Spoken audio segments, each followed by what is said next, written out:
First ever factory outlet Mukunda jewellery KPHB Kothapet Khammam Somajiguda Hanamkonda. నమస్తే సురేష్ బాబు గారు. కీర్తి గారు నమస్కారం అండి. సో ఈ శ్రీ విశ్వవసునామ సంవత్సరంలో ఫైనల్గా ద్వాదశ రాశిలో భాగంగా మనం ఈరోజు మీనరాశి గురించి మాట్లాడుకోబోతున్నాం. మీనరాశి వారికి అస్సలు బాగాలేదు, వీళ్ళకి చాలా మోటివేషన్ ఇన్స్పిరేషన్ అవసరం అంటున్నారు సురేష్ బాబు గారు. సో చాలా మంది మీరు చెప్పే ఫలాల కోసం వెయిట్ చేస్తున్నారు.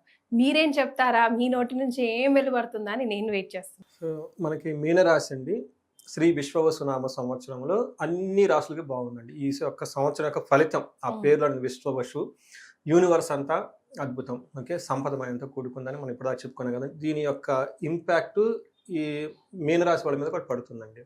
మీనరాశి వాళ్ళకి మనకి మనకి వ్యయము, రాజ్యపూజ్యం, అవమానం కనుక మనం చూస్తుంటే ఎలా ఉందో ఫస్ట్ చూద్దాం. అది ఇందులో మీనరాశిలో ఉన్న నక్షత్రాలు పూర్వభాద్ర 4వ పాదం, ఉత్తరాభాద్ర 1, 2, 3, 4 పాదాలు, తర్వాత రేవతి ఫైనల్ గా 1, 2, 3, 4 పాదాలు అంతా మీనరాశిలో ఉంటారు. వీళ్ళకి పేరు బలం కనుక మనం చూసుకుంటే ది, దు, షం, ఝ, దా, దే, దో, చ, చి ఈ అక్షరాలు మొదలసి ఇదే సౌండ్తో ఉన్న వాళ్ళంతా మీనరాశి కింద వస్తారు. మనం మీనరాశి వాళ్ళు కనుక ఆదాయం, వ్యయము, రాజ్యపూజ్యం, అవమానం కనుక చూసుకుంటే వీళ్ళకి ఆదాయం 8, వ్యయం 2 అండి. సో ఇది ఒక రిలీఫ్ వచ్చే ఒక మనం అనుకోవాలి. తర్వాత వీళ్ళకి రాజ్యపూజ్యం 6, అవమానం 5. సో ఇది కూడా పాజిటివ్ గా ఉంది. అంటే లాస్ట్ 2 years లేదా 2.5 years నుంచి వీళ్ళు పడుతున్న ఒక స్ట్రగుల్స్, కొన్ని ఇబ్బందులు దృష్ట్యా ఈ వచ్చే రాబోయే శ్రీ విశ్వవసునామ సంవత్సరం కూడా వీళ్ళకి చాలా విషయాల్లో బాగుంటుందండి. అయితే మనకి గ్రహస్థితిని బట్టి మనం చూసుకుంటే ఫస్ట్ గ్రహస్థితి ఎలా ఉందంటే వీళ్ళకి జన్మ రాశిలోనే అంటే మీనంలోనే శని ఉన్నారండి, 4వ ఇంట్లో గురువు ఉన్నారు. తర్వాత రాహు కేతువులు వచ్చేటప్పటికి 11వ స్థానంలోను, కేతు వచ్చేటప్పటికి వీళ్ళకి వ్యయ స్థానంలో 6వ స్థానంలో ఉన్నారండి. ఈ 4 గ్రహాలు ఒక స్థితి ఏది అంత అనుకూలంగా లేదండి. కొంచెం జాగ్రత్తగా ఉండాల్సిన టైం వీళ్ళకి. మనకి ఏం చెప్తారంటే ఈ మీనరాశి వాళ్ళకున్న ఒక గొప్ప విశిష్టత ఏ రాశికి ఉండదండి. 12 రాశులు ఒక్కొక్క రాశికి ఒక్కొక్క స్టైల్ అండి, ఒక్కొక్క విశిష్టత గుణం ఉంటుందండి. ఆ గుణాన్ని వీళ్ళు పట్టుకోవాలండి. అందుకని మనకి పుట్టినప్పుడు ఎమ్మటినే మనకి ఏం రాస్తారంటే అండి, కుండలి చక్రం, జన్మ చక్రం గీసిస్తారనమాట. దానికి బొట్లు పెట్టేసి చాలా పవిత్రంగా ఇస్తారనమాట. దానితో పాటు లగ్న పత్రిక పెళ్ళప్పుడు ఇస్తారండి. జాతకం మనకి ఫస్ట్ వాళ్ళ లైఫ్ ఎలా ఉంటుందో దాన్ని బట్టి తెలిసిపోతుంది. ఎవరైతే లగ్న పత్రికను భద్రంగా పెట్టుకుంటారో వాళ్ళ జీవితం, మ్యారేజ్ లైఫ్ అంటే చాలా బాగుంటుందండి. మనకి అంత ఈజీగా ఆయన లగ్న పత్రిక రాసేటప్పుడు దాని యొక్క విశిష్టత చాలా ఉంటుందండి. మనకి ఇప్పుడు ఎంగేజ్మెంట్ అని చెప్పేసి బ్యూటీ పార్లర్కి వెళ్ళి ఆ బ్యూటీ పార్లర్కి వెళ్ళేసి తర్వాత ఈ ఫోటో షూట్లు అవన్నీ పెట్టుకుంటున్నాను, దట్స్ ఇంపార్టెంట్ అండి, కాదు. బట్ దానికంటే ఆధ్యాత్మికంగా లగ్న పత్రిక పెట్టుకోవటం ఇంపార్టెంట్ అండి. తర్వాత రెండోది ఫస్ట్ ఇంపార్టెంట్ జన్మ జాతక కొండలే అండి. ఈ కొండల్లో ఒక్కొక్క రాశికి ఒక్కొక్క యూనిక్నెస్ ఉంటుంది అనమాట. ఇట్లానే ఈ మీన రాశి వాళ్ళకు ఉన్న ఒక యూనిక్నెస్ క్వాలిటీ ఈ రాశిలోనే ఉంటుంది, వేరే ఏ రాశికి ఉండదు. ఏంటంటే వీళ్ళు ఫ్లెక్సిబిలిటీ అండి. వీళ్ళు ఏ రాశితో అయినా కంపాటబిలిటీ ఉంటుంది. ఈ మీన రాశి వాళ్ళు ఎవరితో అయినా ఫ్రెండ్షిప్ చేయగలుగుతారు. ప్రతి రాశితో వీళ్ళకి కంపాటబిలిటీ ఉంటుంది. అంటే వేరేది వీళ్ళకి ఉండదు అనమాట. ఇంకొక అద్భుతమైన గుణం ఏంటంటే మనకి ఈ రాశిలోనే ఉంటుంది. మీనం అంటే 2 చేపలు, పైకి ఒకటి కిందకి ఒకటి ఉంటుంది. అందరూ పైకి చూసిన టైంలో వీళ్ళు కిందకి చూడగలుగుతారు, అందరు కిందకి చూసిన వీళ్ళు పైకి చూడగలుగుతారు. అంత ఫ్లెక్సిబిలిటీ వీళ్ళకి ఉంటుంది. ఈ రాశి జలతత్వం, నీటికి సంబంధించిన రాశి అండి. మనకి బాహుబలి సినిమాలో ఇంట్రొడక్షన్ ఒక సాంగ్ ఉంటుందండి, ఏమంటే అండి జీవ నది పారే నది అని చెప్పేసి. అందులో లిరిక్స్ చాలా సింపుల్, బాగా రాశారండి. ఆ సినిమా అంతా ఒక రమ్యకృష్ణ గారి క్యారెక్టర్ని చూపిస్తూ ఆ రమ్యకృష్ణ ఒక నదిలా పోల్చి ఆ నదిగా చూస్తూ ఉంటారండి. మీనరాశి వాళ్ళు కూడా ఎగ్జాక్ట్గా అది కరెక్ట్గా అప్లై అవుతుందండి. అందులో ఆ మీనింగ్ ఏంటంటేనండి, జీవనది పారుతూ ఉంటుంది. ఎలా పారుతుందంటే ఎక్కడ ఆగదండి. ఒకసారి పెద్ద అగాధాల్లో పడిపోతుందంట అసలు. తర్వాత రెండోసారి వెళ్ళేటప్పుడు బండరాళ్ళు, గుట్టలు, కొండలు ఎడ్డొస్తాయంట, అక్కడ ఆగదంటండి. మళ్ళీ డైరెక్షన్ మార్చుకుని ముందుకు వెళ్ళిపోతుంది. కొంతకాలం ప్రవర్తించినప్పుడు ఆ ఉన్న రాళ్ళు ఈ ప్రవాహానికి అరిగిపోయి ముత్యాలాగా మనకి రత్నాలాగా చెల్లిపోతాయి అంటండి. సో వీళ్ళకి పవర్, అంత పవర్ ఉంటుందండి, అంత ఫ్లెక్సిబిలిటీ ఉంటుంది ఈ రాశి వాళ్ళకి, మీన రాశి వాళ్ళకి. నీరు తత్వం ఓకే కలిగిన రాశి, 2 మీనాలు కలిగిన రాశి, ప్రతి ఒక్కరితో కంపాటబిలిటీ అయ్యే రాశి. ఇది ఎందుకు ఈ రాశి వాళ్ళకి ఇలా చెప్తూ ఉన్నానంటేనండి, వీళ్ళకి ఏలినాటి శని పీక్ స్టేజ్, 2nd స్టేజ్లో ఉంటున్నారు. రెండోది వేరే మెయిన్ గ్రహాలు కూడా వీళ్ళకి ఏవి కలిసి రావట్లేదు, అంత ఇబ్బంది పెట్టే స్థితిలో ఉన్నాయన్నమాట. ఇది మీరు మైండ్లో పెట్టుకోవాలి. సో ఇప్పుడు అనుకూలించండి ప్లానెట్స్ కొంతకాలం పడిన తర్వాత తప్పకుండా అనుకూలిస్తాయి. ఇప్పుడున్న ఈ స్టేజీ మిమ్మల్ని చాలా ఆటంకాలు నిరుత్సాహపరచవచ్చు, లేకుంటే జాబులు పోవచ్చు, లేదంటే అవమానాలు జరిగి ఉండొచ్చు, నమ్మించి మోసం చేయొచ్చు, చీట్ చేయొచ్చు. ఇవన్నీ జరుగుతూ ఉన్న మీళ్ళ యొక్క ప్రవాహం జీవనదిలాగా ముందుకెళ్ళిపోతూ ఉండాలి, ఎక్కడ స్టాప్ అవ్వకూడదు. సో ఈ వీళ్ళు ఒక గొప్ప పురుషులు, ఓకే, ఒక ఈ రాశి వాళ్ళు గొప్ప క్యారెక్టరిస్టిక్స్ ఉన్నవాళ్ళు అని నిరూపించుకునే సమయం ఇదనమాట. ఎందుకంటే వీళ్ళ లైఫ్ ఈ 2 సంవత్సరాలు కాదు కదా, ఇంకా పెద్దది, పుట్టినప్పటి నుంచి అంటే ఎలాంటి ఆటంకాలు అలాంటివి వచ్చినా ఈ 2 సంవత్సరాలు కొంచెం ఓడ్చుకోవాలంటారు. పేషెన్సీగా ఉండాలి, జస్ట్ లైఫ్ లో మూవ్ ఆన్, వెళ్ళిపోవాలి, next what just don't stop anywhere. నది ఎప్పుడు ఆగదు కదండి, లాస్ట్ ఆగలుగుతుంది. అలానే వీళ్ళు కూడాను చిన్న చిన్న వచ్చే ఆటంకాలు ఎక్కడ ఆగకుండా మా నాన్న మీరు మీ పనులు చేసుకుంటూ ఫాస్ట్గా వెళ్ళిపోండి. అన్నీ అవైపోతాయి. ఇవి ఇప్పుడు మీరు పడిన ఇబ్బందులు ఏదో ఒక రోజున ముత్యాల్లాగా రత్నాల్లాగా మళ్ళీ మీకు షైన్ అయి కనిపించేస్తాయి. సూపర్, వెల్ సెట్ అండి. చాలా మంది చాలా భయపడుతున్నారు, మీరు మాత్రం సింపుల్ గా మోటివేట్ చేశారు. అది వాళ్ళదో ఉందండి, ఇది వాళ్ళ క్యారెక్టరిస్టిక్ ని హైలైట్ చేశారు. అంతే, రైట్. సో మనకి డీటెయిల్స్ చూసుకుంటే శని ఫస్ట్ హౌస్ లో, గురు 4, రాహు కేతువులు 12, 6లో ఉన్నారండి. కేతు బాగా యోగ్యతనిస్తారండి వీళ్ళకి. ఒక ఫస్ట్ 3 గ్రహాలు మాత్రం అంత అనుకూలించం. ఎలా ఉంటుంది మనకి సింపుల్ సూక్ష్మ గోచరం, లఘు గోచరం ప్రకారం చూసుకుంటే అర్ధ విహితం బంధు క్లేశం ద్రవ్యహాని. అంటే అర్ధ విహితం అంటే లాస్ ఆఫ్ వెల్త్. వీళ్ళు ఇప్పటిదాకా కనుక డబ్బులు కూడబెట్టుకొని ఉంటే ఈ టైంలో ధనం అది లాస్ అవుతుందండి. రెండోది మెటీరియల్ థింగ్స్, అంటే ఇల్లు కానివ్వండి, పొలాలు కానివ్వండి, ఇలాంటి వాటికి బంగ్లాలు కానీ కార్లు కానీ ఏమైనా ఉంటే వాటికి కూడా హాని వచ్చే అవకాశం ఎక్కువగా ఉంటుంది. అంతేకాకుండా బంధు క్లేశం, రిలేటివ్స్ తోటి గొడవ పడుతూ ఉంటారు. ఇంటి విషయాల్లో చాలా అనుకూలంగా ఉండదు, ఇబ్బందికి గురే అవకాశం ఇంకా ఉంటుంది అనమాట. కేతు వల్ల ధన ప్రవాహం ఉంటుంది, అంటే ధనం వచ్చేది ఉంటుంది, కానీ అప్పటిదాకా దాచిపెట్టుకున్న ధనం కోల్పోయే అవకాశం ఎక్కువగా ఉంటుంది. బంధువులతో గొడవలు పడే అవకాశం ఎక్కువగా ఉంటుంది. ఫస్ట్ ఇంట్లో శని ఉండటం వల్ల వీళ్ళకి మనకి ఏమని చెప్తారంటే మహర్షులు డీటెయిల్గా కనుక మనం చూసుకుంటే ఫస్ట్ హౌస్లో శని ఉంటే ఏముంటుంది, తేజో హాని మృతిర్భంశో మనఃపీడ భయం తథా రోగహార్తిర్బంధువైరం చ స్వజనం వ్యసనం జన్మరాశిగే శని అని చెప్తారనమాట. అంటే వీళ్ళకి జన్మరాశిలో శని ఉండటం వల్ల కొన్ని విషయాలు చాలా జాగ్రత్తగా ఉంటాయి. ఒకటి తేజో హాని, అప్పటిదాకా వాళ్ళు చాలా గ్లోరియస్గా చక్కగా మంచి అలంకరణ చేసుకొని ఒక డిగ్నిటీగా ఉన్న వాళ్ళు, వీళ్ళలో ఒక మెచ్యూర్డ్ అయిన లుక్ వస్తుందండి. ఆ గ్లోరియస్ పోతుంది, ఆ కాంతి పోతుంది ముఖంలో, చాలా డల్గా ఉంటారు అనమాట. తేజో హాని మృతిర్భ్రంశో చాలా చాలా ఇంపార్టెంట్ వర్డ్ అండి, మతి భ్రంశం. ఈ టైంలో శని వీళ్ళకి నెత్తి మీదకి వస్తాడండి. మన పెద్దవాళ్ళు అంటూ ఉంటారు అనమాట, కొన్నిసార్లు వీళ్ళు ఏం చెప్పిన అర్థం చేసుకుని స్టేజ్లో ఉన్నప్పుడు, క్లాసులో 1-10 సార్లు టీచర్ చెప్తున్న అర్థం చేసుకోలేనప్పుడు, రిపీటెడ్గా సేమ్ మిస్టేక్లు చేస్తున్నప్పుడు మన పెద్దవాళ్ళు అంటూ ఉంటారు, ఏమని, నెత్తి శని మీద ఉండి వీళ్ళకి వదిలిపెట్టేసేయండి, మనం ఏం చెప్పిన నెప్పి స్థితిలో లేరని చెప్తారంట. ఇది కరెక్ట్ అండి. వీళ్ళకి మతి భ్రంశం అంటే వీళ్ళు చేసే పూర్ ప్లానింగ్ ఉంటుంది. ప్లానింగే పూర్గా ఉంటే ఎగ్జిక్యూషన్ ఎక్కడ. అందుకని ఈ టైంలో చాలా కేర్ఫుల్గా ఉండాలి. వీలైనంత ఎక్కువ సార్లు వీళ్ళు పెద్ద ప్లాన్లు చేసేయకుండా హైయర్ లెవెల్ మేనేజర్స్, లీడర్షిప్ నాయకత్వ లక్షణాలు ఉన్న వాళ్ళు వేరే వాళ్ళు సపోర్ట్ చేసుకుని వీళ్ళు ఎగ్జిక్యూటివ్ రోల్స్లోకి వెళ్ళిపోతే చాలా చాలా పవర్ఫుల్గా ఉంటుందండి. వీళ్ళు యాక్సెప్ట్ చేసుకోలేరు. అందుకని ఈ టైంలో మనకి రెమెడీస్ ఏం చెప్తారు, సేవ చేయమని చెప్తారు. ఎప్పుడు ఏసీ రూమ్లో కూర్చొని ప్లానింగ్ చేసుకోవటం కాదు, లీవ్ దట్ వన్. ఈ టైంలో అది ఫిట్ అవ్వదు వీళ్ళకి. మేము ఏం చెప్తాం, సేవ చేయమని చెప్తాం. గుళ్ళకి వెళ్ళండి, మనకి అన్నదానాలు చేయండి, లేని వాళ్ళకి ఇవ్వండి, go in the execution mode, walking చేయండి, నడవండి, ఎగ్జిక్యూట్ చేయండి అని చెప్తాం అనమాట. రివర్స్ అనమాట. ఎందుకంటే mind it will not give proper result అండి. అందుకని మతి భ్రంశం, మనఃపీడ, మనసులో బాధపడుతూ ఉంటాడు, భయపడే సిచ్యువేషన్స్ కూడా చుట్టూ ఉంటాయి అనమాట. అంతేకాకుండా రోగాల వల్ల ఇబ్బందులు పడుతూ ఉంటారు, బంధువులతో గొడవలు జరిగే అవకాశం ఎక్కువగా ఉంటుంది. ఇది శని ఫస్ట్ హౌస్లో ఉండటం వల్ల. అయితే శని ఫస్ట్ హౌస్లో ఉండటం వల్ల ఏమవుతుందంటే థర్డ్ హౌస్లో దృష్టి ఉండటం వల్ల బ్రదర్స్ నుంచి బాగా సపోర్ట్ వస్తుంది. బ్రదర్స్ సపోర్ట్ తీసుకోవాలి. 10th హౌస్లో దృష్టి ఉండటం వల్ల గెయిన్ లెస్ లేబరింగ్, ఏదైనా కనుక పని చేస్తే ఆ పనిలో వీళ్ళకి లాభం ఉండదు, మనీ లాస్ అవుతుంది, లాస్ ఆఫ్ ఎంప్లాయ్మెంట్. వీళ్ళు ఖచ్చితంగా చాలా ఎక్కువ మంది వాళ్ళకున్న జాబ్ను కూడా కోల్పోయే అవకాశం ఎక్కువగా. 4th హౌస్లో అగైన్ దృష్టి గురువు ఉండటం వల్ల ఏమవుతుందంటే ఖర్చులు, శుభకార్యాల గురించి విపరీతంగా ఖర్చులు చేస్తారు. తర్వాత హెల్త్ విషయంలో చాలా బాగుంటుంది. హెల్త్ గురించి అయితే లాంగివిటీ, బాగుంటుంది. అయితే 4th హౌస్లో జూపిటర్ మంచి పొజిషన్ కాదండి.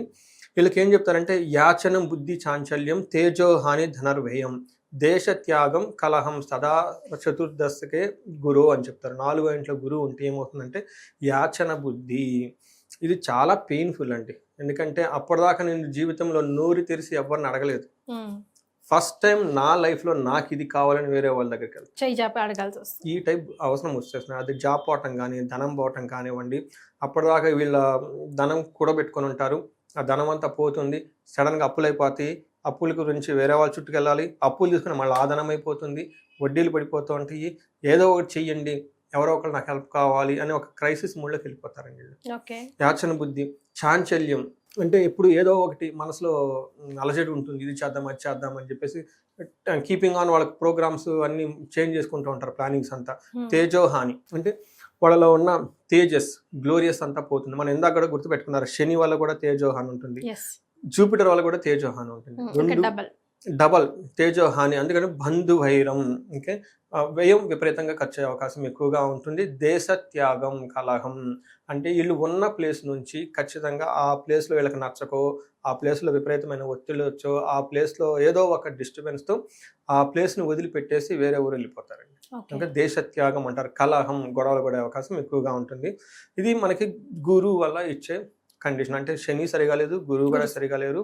ఇప్పుడు రాహు కూడాను 12th హౌస్లో ఉండటం వల్ల ఇది కూడా అంత పెద్ద యోగ్యతనివ్వదు. ఎక్సెప్ట్ ఫారిన్ వెళ్ళాలనుకున్న వాళ్ళకి, ఫారిన్లో స్టే చేసే వాళ్ళకి తప్పక, మిగతా వాళ్ళకి 12th హౌస్లో రాహు అంత యోగ్యతనివ్వడం అనమాట.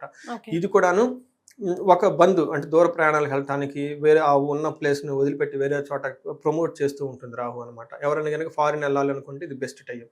కానీ రాహు 12th హౌస్లో ఉంటే ధననాశనం, నేత్రపీడం, రిపో భయం అంటే గవర్నమెంట్ అఫీషియల్స్ నుంచి, బాస్ నుంచి విపరీతమైన ప్రెషర్ వచ్చేస్తుంది. ధననాశనం కూడా అవకాశం ఎక్కువగా ఉంటుంది. అంతేకాకుండా కార్య విఘ్నం, ప్రవాసం, వీళ్ళు ఏదైనా కనుక పని చేస్తే ఆటంకాలు చాలా ఎక్కువ వచ్చేస్తూ ఉంటాయి. తర్వాత ప్రవాసం, ఫారిన్ వెళ్ళాలనుకున్న వాళ్ళకి, ఫారిన్ ఉన్న వాళ్ళకి చాలా కలిసి వస్తుంది అనమాట. ఈ ప్రకారం మనం చూసుకుంటే 2 మేజర్ గ్రహాలు, రాహు కూడా 50-50 ఉండటం వల్ల ఈ రాశి వాళ్ళు చాలా జాగ్రత్తగా ఉండడం ఎంతైనా అవసరం.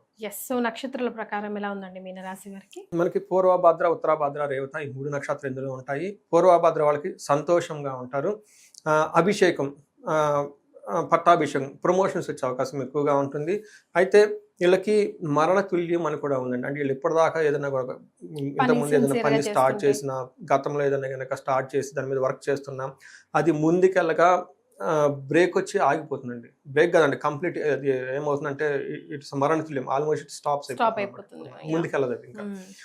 ఉత్తరాభద్ర నక్షత్రం వాళ్ళకి ధనవృద్ధి ఉంది, ధనలాభం ఉంది, వీళ్ళకి ఐశ్వర్యవంతంగా కూడా ఉంటుంది, సంతోషప్రదంగా ఉంటుంది. వీళ్ళకి మరణ తుల్యము, ధన ప్రాప్తి 2 ఉన్నాయండి. అందుకని వీళ్ళు ఇప్పటిదాకా ఏదైనా కనుక పని చేస్తుంటే అవి మధ్యలో స్టాప్ వచ్చి బ్రేక్ వచ్చే అవకాశం ఎక్కువగా ఉంటుంది. రేవతి నక్షత్రం వాళ్ళకి అగైన్ సంపదల పరంగా కానీ, ఐశ్వర్యపరంగా కానీ గురువు బాగా 4th హౌస్లో ఉన్నా కానీ గురువు నక్షత్రం ప్రకారం వీళ్ళకి బాగా సపోర్ట్ ఇస్తూ ఉన్నారు. అయితే వీళ్ళకి రేవతి నక్షత్రం వాళ్ళకి ఒక రకం చూసుకుంటే అన్ని విషయాల్లో బాగుంది, ధనలాభం, ధనసుఖము.